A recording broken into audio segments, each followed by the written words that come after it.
Donald Trump امریکہ کے 47ویں صدر بن گئے۔ وائٹ ہاؤس میں پھر انٹری دیتے ہی اہم اعلانات، کہا مجھ پر حملہ کیا گیا لیکن خدا نے امریکہ کو عظیم بنانے کے لیے محفوظ رکھا۔ امریکہ کو سب سے پہلے رکھیں گے، امریکہ سے سیاسی اسٹیبلشمنٹ کا قبضہ ختم کروں گا۔ ایسا ملک قائم کرنا ہے جو پہلے سے کہیں زیادہ مضبوط اور کامیاب ہو۔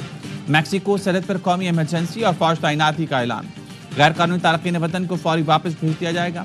کابینہ ریکارڈ مہنگائی میں کمی کے لیے اقدامات کرے۔ ڈونلڈ ٹرمپ نے سابق صدر جو بائیڈن کو شدید تنقید کا نشانہ بنایا، کہا سابق حکومتیں داخلی مسائل حل نہیں کر سکیں اور بیرون ممالک مہنگائی مہمات جاری رکھی۔ بائیڈن انتظامیہ نے خطرناک مجرموں کو پناہ گاہ اور تحفظ فراہم کیا۔ آج کا دن امریکی شہریوں کی آزادی کے دن ہے۔ آزادی اظہار رائے بحال ہوگی۔ تمام حکومتی سینسرشپ ختم کرنے کا فوری حکم دوں گا۔ ٹرمپ کی پالیسی سب سے پہلے امریکہ۔ نومنتخب صدر نے ایران یا اسرائیل کا ذکر نہیں کیا۔ امریکی صدر نے واضح کر دیا امریکہ میں سرکاری طور پر صرف 2 جنس ہیں، مرد اور عورت۔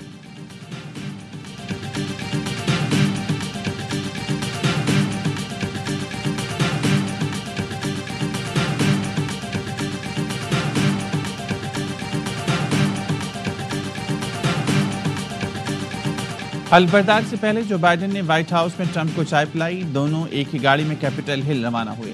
واشنگٹن میں شدید سردی کے باعث حلف برداری کی تقریب کھلے مقام کے بجائے ہال میں رکھی گئی۔ حلف برداری کی تقریب میں ٹرمپ کے اہل خانہ، سابق صدر Barack Obama, George W Bush, Elon Musk, Mark Zuckerberg, Jeff Bezos سمیت معروف کمپنیز کے مالکان اور دنیا بھر سے اہم شخصیات کی شرکت۔ کیپٹل ون ارینا کے باہر ٹرمپ کے حامیوں کی بڑی تعداد موجود تھی۔ نائب صدر جے ڈی وینس نے بھی حلف اٹھایا۔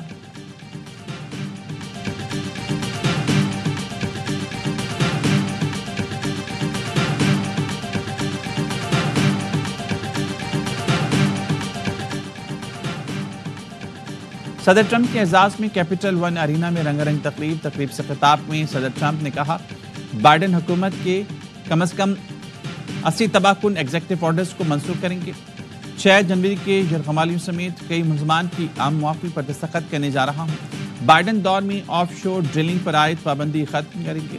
پچھلے 4 سال میں مہنگائی سر سے اوپر پہنچی، مہنگائی کے خاتمے کے لیے ہر ممکن اقدامات کریں گے۔ غزہ سے 3 یرغمالی خواتین رہا ہو کر گھروں کو آ گئیں۔ یرغمالی رہا ہو رہی ہیں لیکن ان میں سے کچھ زخمی تھے۔ صدر ٹرمپ پیرس ماحولیاتی معاہدے سے علیحدگی کے ایگزیکٹو آرڈرز پر دستخط کر دیے۔ ڈونلڈ ٹرمپ نے فیڈرل ملازمین کی بھرتیاں منجمد کرنے کے آرڈرز پر بھی دستخط کر دیے۔ صدر ڈونلڈ ٹرمپ نے مصنوعی ذہانت پالیسی سے متعلق بائیڈن کا ایگزیکٹو آرڈر منسوخ کر دیا۔ بائیڈن کا 2030 تک الیکٹرک کاروں کی فروخت کا ہدف 50% کرنے کا ایگزیکٹو آرڈر بھی منسوخ۔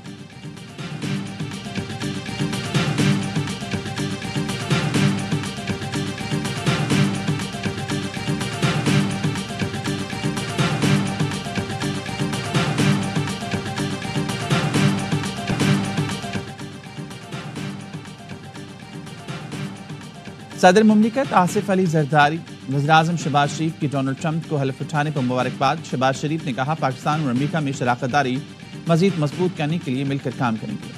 دونوں عظیم اقوام نے خوشحالی اور امن کے لیے ہمیشہ مل کر کام کیا۔ قیام امن کے حصول کے لیے اشتراک کا سلسلہ جاری رہے گا۔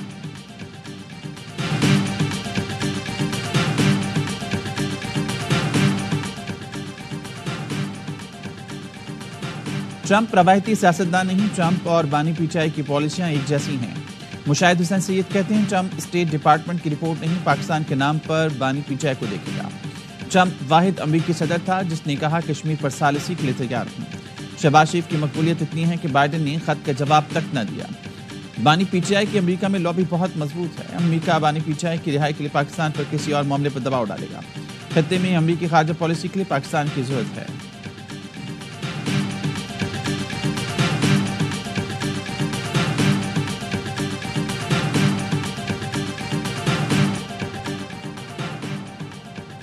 نو مئی پر جوڈیشل کمیشن نہیں بنا سکتے، حکومت کا پی ٹی آئی کے مطالبات کا جواب تیار۔ ذرائع نے دعویٰ کیا ہے قانون ٹیم نے حکومت کی مذاکراتی کمیٹی کو رائے دے دی۔ قانون ٹیم کا کہنا ہے پی ٹی آئی مطالبات کے حقائق سے تعلق نہیں۔ 9 مئی کو جی ایچ کیو اور کور کمانڈر ہاؤس پر حملہ ہوا، شہیدوں کی یادگاروں اور مجسموں کی بے حرمتی کی گئی۔ منصوبہ بندی سے فوجی تنصیبات کو نشان بنایا گیا۔ زیر سماعت مقدموں پر جوڈیشل کمیشن نہیں بن سکتا۔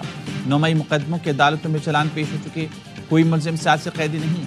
حکومتی مذاکراتی کمیٹی کے ترجمان عرفان صدیقی کی ترتیب، کہا مطالبوں پر حکومت کے موقف سے متعلق خبر درست نہیں۔ کہا حکومتی کمیٹی میں شامل 7 جماعتیں مشاورت کر رہی ہیں، حتمی جواب تیار کرنے میں 1 ہفتہ لگ سکتا ہے۔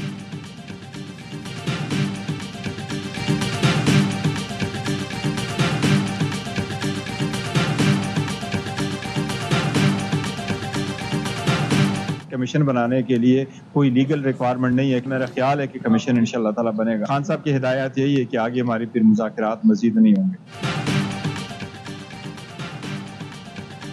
حکومت کے پاس 7 دن کا وقت ہے، بانی کی ہدایات ہیں، کمیشن نہ بنا تو مذاکرات آگے نہیں بڑھیں گے۔ Chairman P T I barrister Gohar کہتے ہیں حکومت کی طرف سے کمیشن نہ بنانے کی خبر کی تردید آ گئی، ایک ملاقات کو دل پر نہیں لینا چاہیے، امن و امان سے متعلق ملاقات کو مذاکرات نہیں کہہ سکتے۔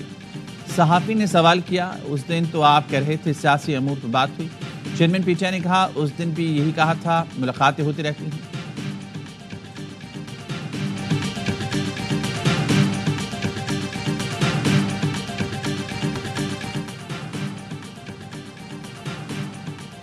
ایرانی مسلح افواج کے chief of the general staff کا دورہ پاکستان، میجر جنرل محمد باقری کی سیاسی اور عسکری قیادت سے ملاقاتیں، صدر مملکت آصف زرداری سے ملاقات میں 2 طرفہ تعلقات پر گفتگو، غزہ و لبنان میں پاکستان کے موقف کو سراہا، ایرانی چیف آف جنرل اسٹاف کی GHQ میں army chief general Asim Munir سے ملاقات، علاقائی سیکیورٹی صورتحال و باہمی دفاعی تعاون پر تبادلہ خیال کیا گیا، GHQ پہنچنے پر میجر جنرل محمد باقری کو گارڈ آف آنر پیش کیا گیا، میجر جنرل محمد باقری کی یادگار شہداء پر حاضری پھول رکھے، میجر جنرل محمد باقری وزیر دفاع خواجہ آصف سے ملے، دونوں اطراف سے مشترکہ بارڈر مینجمنٹ اور انسداد دہشت گردی اقدامات پر اظہار اطمینان۔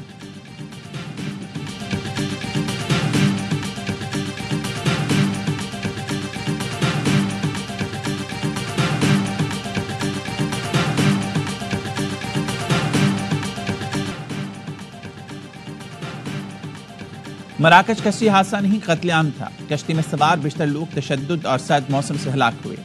4 رکنی تحقیقاتی کمیٹی نے زندہ رہ جانے والے پاکستانیوں کے ابتدائی بیان ریکارڈ کر لیے۔ پاکستانیوں نے بتایا ملزمان نے کشتی کھلے سمندر میں کھڑی کی اور تاوان مانگا، تاوان دینے والے 21 پاکستانی کو چھوڑ دیا گیا۔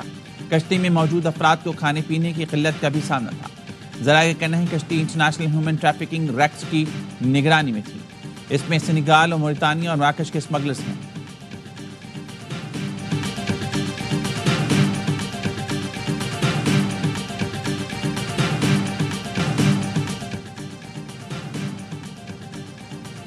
سات سال کے سارم کو زیادتی کے بعد قتل کیا گیا، ابتدائی پوسٹ مارٹم انکشاف، سارم کو گلا دبا کر قتل کیا گیا، بچے کی گردن کی ہڈی ٹوٹی ہوئی تھی۔ S S P Anil Haider نے بتایا سارم کو 5 روز پہلے قتل کر کے لاش ٹینک میں پھینکی گئی۔ پولیس نے شک کی بنا پر قریبی عزیز اظہر کو حراست میں لے لیا، زیر حراست شخص کا DNA کرایا جا رہا ہے۔ نارتھ کراچی میں 11 روز کی گمشدگی کے بعد سارم کی لاش ٹینک سے ملی تھی۔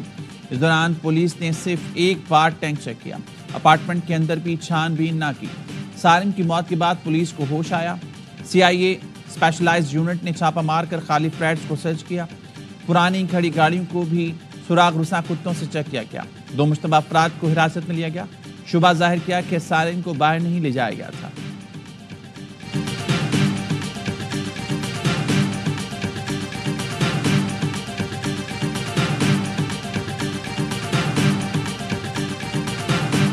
دن سے لاپتہ ہے، کہاں ہے، کس حالت میں، سردی دیکھ کتنی سردی ہو رہی ہے، بچے نے نہ سویٹر پہنے، نہ جیکٹ پہنے، نہ ساکس پہنے، پتہ نہیں کس ظالموں کے ہاتھ میں۔ حکومت کوئی ایکشن ہی نہیں لے رہا، ہم سے کوئی رابطہ ہی تک نہیں کر رہا، ہمیں اپنے بچے چاہیے۔ اتنی سردی میں میرا بچہ نہ جانے کہاں ہوگا، اس نے تو گرم کپڑے بھی نہیں پہن رکھے۔ کراچی گارڈن سے لاپتہ 4 سالہ لیان کی والدہ کا برا حال، کہتی ہیں میرا بچہ ڈھونڈ کر لا دیں، ابھی تک کوئی سراغ نہیں ملا۔ کراچی پولیس گارڈن سے لاپتہ 2 بچے تلاش نہ کر سکی۔ 4 سالہ علیان اور 6 سال کا علی رضا 7 روز پہلے لاپتہ ہوئے۔ علی رضا کے والد کا کہنا ہے کئی جگہ ڈھونڈا لیکن بچے نہیں ملے۔ DIG ساؤتھ نے کمیٹی بنا دی، کہا بچوں کی بازیابی کے لیے ہر ممکن کوشش کر رہے ہیں۔ 3 مشکوک افراد کو حراست میں لیا ہے، جائے وقوع کی جیو فائنینسنگ بھی کی گئی۔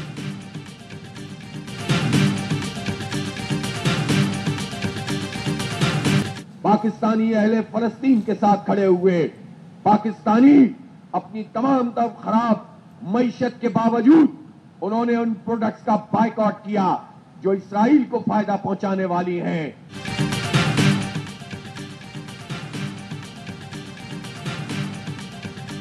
غزہ میں جنگ بندی پر جماعت اسلامی کا یوم عزم و تشکر، کراچی میں شہر قائدین پر جلسہ۔ خواتین اور بچوں کی بھی شرکت۔ امین جماعت اسلامی حافظ نعیم الرحمان نے خطاب میں کہا اسرائیل نے بدترین جنگی جرائم کیے لیکن اہل غزہ نے استقامت کا مظاہرہ کیا۔ پاکستانی فلسطینیوں کے ساتھ کھڑے ہیں۔ قوم نے اسرائیل کو سپورٹ کرنے والی مصنوعات کو بائیکاٹ کیا۔ امریکہ کے کہنے پر کبھی اسرائیل کو تسلیم نہیں کیا جا سکتا۔ اگر حکومت یا اپوزیشن میں سے کسی نے سافٹ کارنر دکھانے کی کوشش کی تو پاکستانی عوام انہیں عبرت کا نشان بنا دیں گے۔ بہت سے ملک اسرائیل کو تسلیم کرنے جا رہے تھے لیکن طوفان الاقصی نے سارے ارادے تباہ کر دیے۔